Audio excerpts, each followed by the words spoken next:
Municipal ఎన్నికల ఫలితాల తరువాత రాజకీయ సమీకరణలు వేగంగా మారుతున్నాయి. అలంపూర్ నియోజకవర్గంలో బీఆర్ఎస్ తరపున గెలుపొందిన నూతన మున్సిపల్ కౌన్సిలర్లతో పార్టీ వర్కింగ్ ప్రెసిడెంట్ కేటీఆర్ ఈ రోజు సమావేశమయ్యారు. తెలంగాణ భవన్ వేదికగా జరిగిన ఈ భేటీలో ఎన్నికల్లో గెలుపొందిన అభ్యర్థులు ఆయన అభినందించారు. ఇదే సమయంలో మున్సిపల్ చైర్మన్ పీఠం దక్కించుకోవడంపై మరియు భవిష్యత్ కార్యాచరణపై కౌన్సిలర్లు దేశనిర్దేశం చేశారు. ఏ ఎన్నిక గెలవపోయినా ఎమ్మెల్యే కాకపోయినా మనోడు సీఎం అయిపోయినాడు. సంతోషం. సీఎం సురేష్ గారు, వైస్ చైర్మన్ శ్రీ మాల నరసింహులు గారు, గౌరవనీయులైన ఐజా మరియు అలంపూర్ కౌన్సిలర్లకి, అదేవిధంగా మరి అక్కడి నుంచి విచ్చేసిన సీనియర్ నాయకులకి, వారిని గెలిపించిన ప్రతి ఒక్కరికి, అట్లాగే మరి ఓడిపోయినా కూడా మరి చాలా గట్టిగా పోరాడిన మిగతా తమ్ముళ్ళకి, మిగతా చెల్లెళ్ళకి కూడా మనస్ఫూర్తిగా శుభాకాంక్షలు తెలియజేసుకుంటూ, మరి ఎందుకో కానీ నడిగడ్డలో ఈసారి మొత్తం రాష్ట్రం అంతా రాజకీయం ఒకలాగుంటే నడిగడ్డ మాత్రం ఒకలాగుంది. ఉమ్మడి పాలమూరు జిల్లాలో మనకి శాసనసభ ఎన్నికల్లో కూడా రెండు సీట్లు వచ్చినాయి. ఆ రెండు ఏమి అంటే, ఒకటి అలంపూరు, రెండవది గద్వాల. సరే, గద్వాల్లో గెలిచిన ఎమ్మెల్యే గారు ఇవాళ రేవంత్ రెడ్డి గారు సంఖలో దూరినారు, పర్వాలేదు. కానీ మొన్న మున్సిపల్ ఎన్నికల్లో కూడా ఆశ్చర్యకరమైన విషయం నాకు వెంకటరామరెడ్డి గారు ఎప్పటికప్పుడు చెప్తా ఉన్నాడు. మనకు నడిగడ్డలో 4 మున్సిపాలిటీలు ఉంటే 2 అవుట్ రైట్గా గెలిచినాము, ఒకటి దాదాపు గెలిచినాం. గద్వాల కూడా గెలిచినంత పని అయింది, కానీ కొద్ది తేడాతో పోయింది. కానీ మెజారిటీ చూస్తే మళ్ళీ కౌన్సిలర్ల పరంగా, ఓట్ల పరంగా మన పార్టీకే వచ్చింది. రాష్ట్రం మొత్తం కాంగ్రెస్ ప్రభుత్వం ఉన్నా నడిగడ్డలో మాత్రం మన ప్రభుత్వమే ఉన్నట్టుగా ఇంకా కూడా భావించాల్సి ఉంటుంది. సర్పంచ్ ఎన్నికల్లో కూడా చాలా గొప్ప విజయాన్ని మీరు అలంపూర్లో నమోదు చేశారు. దాదాపు 60-65% మరి సర్పంచులు కూడా మన పార్టీ గెలుచుకున్నది, మన పార్టీ మద్దతుదారులు గెలుచుకున్నారు. అట్లాగే కౌన్సిల్లో కూడా మళ్ళీ ఇందాక నేను చెప్పినట్టు అటు గద్వాల అయితేనేమి, అలంపూరు, ఐజా అయితేనేమి, వడ్డేపల్లి అయితేనేమి, మొత్తంగా మెజారిటీ కౌన్సిలర్లు మనమే సాధించినాం, మెజారిటీ ఓట్లు కూడా మనమే సాధించినాం. అయితే రాష్ట్రం మొత్తంలో మరి పరిస్థితి ఎట్లా ఉందో మీరు చూస్తూ ఉన్నారు. మొన్న నేను కొన్ని జిల్లాల పర్యటనలో పోయాను. మొన్న నాగర్ కర్నూల్లో నిజంగా బాధ అనిపించింది. ఒక 2 నెలల పాపని, ఆ అమ్మాయిని మరి అక్కడ ఉండే కాంగ్రెస్ నాయకులు వారి అహంకారంతో, ఒక చిన్న పాప, 2 నెలల పాప, వాళ్ళ తల్లిదండ్రులు, వాళ్ళ నాయనమ్మ గుడిలోకి పోతామంటే గుడిలోకి పోనీయకుండా ఆపి గొడవ పెట్టుకొని చివరికి ఆ గొడవలో ఒక 2 నెలల పాప ప్రాణం తీసినారు.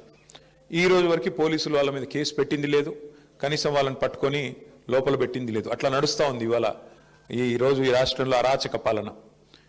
కేసీఆర్ గారు ఉన్నప్పుడేమో ఆనాడు మన స్లోగన్ అభివృద్ధి సంక్షేమం 2 జోడెద్దుల మాదిరిగా మనం తీసుకొని పోయేది. కానీ ఈరోజు ఈ రాష్ట్రంలో జోడెద్దులు ఏవయ్యా అంటే అవినీతి, అరాచకం. పోలీసు వాళ్ళు, గూండాలు, అధికార మత్తులో ఉండే కాంగ్రెస్ నాయకులు ఇష్టారీతిన వ్యవహారం చేస్తున్నారు. నేను కోదాడ పోయినా. కోదాడలో ఎంత ఘోరం అంటే, ఒక దళిత బిడ్డ కర్ల రాజేష్ అని, 30 ఏళ్ల పిల్లోడు, పెళ్లి కూడా కాల, తీసుకుపోయి ఎంత కొట్టినారంటే పోలీసు వాళ్ళు. ఆయన చేసిన తప్పేందయ్యా అంటే ఏమిలే, కేవలం మన మాజీ ఎమ్మెల్యే పేరు చెప్పలేదు ఏదో కేసులో, చెప్పాలా అని చెప్పి బలవంత పెడితే చెప్పకపోతే ఎంత కొట్టినారంటే, కొడితే చివరికి ఆ పిల్లోడు చచ్చిపోయినాడు. కస్టడీలో లాకప్ డెత్. ఆ కుటుంబాన్ని పరామర్శించడానికి పోయాం, ఒక దళిత కుటుంబాన్ని. మొన్న నాగర్ కర్నూల్లో ఈ ఉదంతం. నిన్న ఖమ్మంలో వెలుగుమట్ల అనే ప్రాంతం ఉంది, మొత్తం కూలగొట్టినారు. 900 కుటుంబాలను రోడ్డును పడేసినారు. ఇవాళ ప్రాంతానికి పోతే ఆ శిథిలాలు చూస్తుంటే అక్కడెక్కడో గాజా అని ఉంటుంది. ఆ గాజాలో ఎట్లయితే మొత్తం ఇల్లు శిథిలాలు చేసినారో బాంబులేసి, ఆ పరిస్థితి ఈరోజు కనబడతా ఉన్నది. మన కేసీఆర్ గారేమో డబుల్ బెడ్రూమ్ ఇల్లు కట్టాలా, పల్లె ప్రకృతి వనాలు కట్టాలా, అట్లాగే బ్రహ్మాండమైన మంచి కార్యక్రమాలు చేయాలా, వైకుంఠ ధామాలు కట్టాలా, డంప్ యార్డులు కట్టాలా, వాటర్ ట్యాంకులు కట్టాలా, ఇంటి ముందు నల్లా పెట్టాలా. ఈ లైన్లో కేసీఆర్ గారు ఆలోచిస్తే, వీళ్ళేమో ఉన్న ఎట్లా కొట్టాలా, ఉన్న వాటిని ఎట్లా తగలబెట్టాలా, ఉన్న వాటిని ఎట్లా కూలగొట్టాలా, ఆ పరిస్థితి ఈరోజు ఈ రాష్ట్రంలో కనబడతా ఉన్నది. నిజంగా బాధ అనిపిస్తూ ఉంది. చివరికి చెక్ డ్యాములు పేల్చేస్తున్నారు. అది చెక్ డ్యాములు పేల్చేంత దుర్మార్గమైన పద్ధతి బహుశా భారతదేశంలో ఎక్కడ ఉండదు. ఇసుక కోసం, దేనికోసం అంటే చెక్ డ్యాములు అంటే నీళ్ళు ఆగుతున్నాయి, నీళ్ళు ఆగితే ఇసుక తోడుకొని కష్టమవుతుంది, కాబట్టి చెక్ డ్యాములు పేల్చేస్తే ఇసుక బ్రహ్మాండంగా దోచుకోవచ్చు అని చెప్పి చెక్ డ్యాములు పేల్చేస్తూ ఉన్నారు. నేను మీ దేవరకద్రలో, మీ పక్కుండే నియోజకవర్గంలో మహానుభావుడు సర్పంచ్ గారు, కాంగ్రెస్ ఆయన, కొత్త ఆయన, పల్లె ప్రకృతి వనంలో 200 చెట్లుంటే చెట్లు మొత్తం సాగు చేసినాడు. ఏం చేస్తావయ్యా ఆడ అంటే అది బిల్డింగ్ కడతాడంట. ఇంకా ఆయన ఊళ్ళో జాగలేదంటే ఆడ కట్టనికే ఉన్న పల్లె ప్రకృతి వరం పెట్టిన చెట్లు వాడిని కొట్టేస్తాడా? అట్లాంటి పరిపాలన ఈరోజు రాష్ట్రంలో నడుస్తూ ఉన్నది. సరే, ఇవన్నీ ఎందుకు జరుగుతున్నాయంటే ఒకటి మీకు తెలుసు. మొన్న రేవంత్ రెడ్డి గారు ఓపెన్గా చెప్పారు, ఆయన పాపం ఏం దాచుకోడు, చాలా నిజాయితీ గల మోసగాడు ఆయన. చాలా నిజాయితీగా చెప్పినాడు ఆయన. 1000 కోట్లు గాంధీ కుటుంబానికి 1000 కోట్లు ఇచ్చే సత్తా ఇవాళ తెలంగాణ కాంగ్రెస్ పార్టీకి ఉంది అని చెప్పినాడు. మరి 1000 కోట్లు ఇవ్వాలంటే పేదోళ్ళు గుడిసెలు కూల్చాలి కదా, పేదోళ్ళు భూములు గుంజుకోవాలి కదా.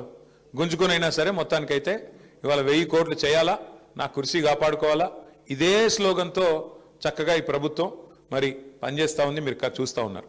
ఈ ఎన్నికల ముందు ఇచ్చిన హామీలు అయితే నేను చెప్పాల్సిన పని లేదు. ఏ ఒక్కరికి ప్రభుత్వం న్యాయం చేయాలి. 6 గ్యారెంటీలకేమో మంగళం పాడినారు, గోరి కట్టినారు. మరి ఈరోజు కొత్త డ్రామాలు, కొత్త వేషాలు వేసుకుంటూ నడుస్తూ ఉన్నారు. ఒకటి మాత్రం వాస్తవం, ఇవాళ రాష్ట్రంలో ప్రజలు ముఖ్యంగా మీ నడిగడ్డలో ఏదైతే స్ఫూర్తి ఉందో ఆ నడిగడ్డ స్ఫూర్తి రాష్ట్రం మొత్తం పాకాలి. రాష్ట్రం మొత్తం కూడా నడిగడ్డను స్ఫూర్తిగా తీసుకోవాలి.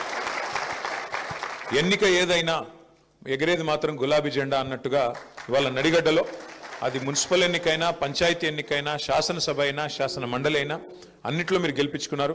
నాకు విశ్వాసం ఉంది, రేపు మళ్ళీ తప్పకుండా నడిగడ్డలో జిల్లా పరిషత్ వచ్చినా, లేదంటే సొసైటీ ఎన్నికలు వచ్చినా, లేదంటే మళ్ళీ శాసనసభ ఎన్నికలు వచ్చినా తప్పకుండా వెంకటరామరెడ్డి గారి నాయకత్వంలో, విజయుడి గారి నాయకత్వంలో మళ్ళీ గులాబీ జెండా ఎగురుతుందనే విశ్వాసం నాకుంది. కానీ అన్నం వండోడు, చాలా వండోడు, ఏ ఒక పట్టాన ఏది వినడు. నువ్వు ఏమి చెప్పినా కూడా ఆయన అల్టిమేట్గా ఆయన అనుకున్నది మాత్రం రిజల్ట్ మాత్రం తెస్తాడు.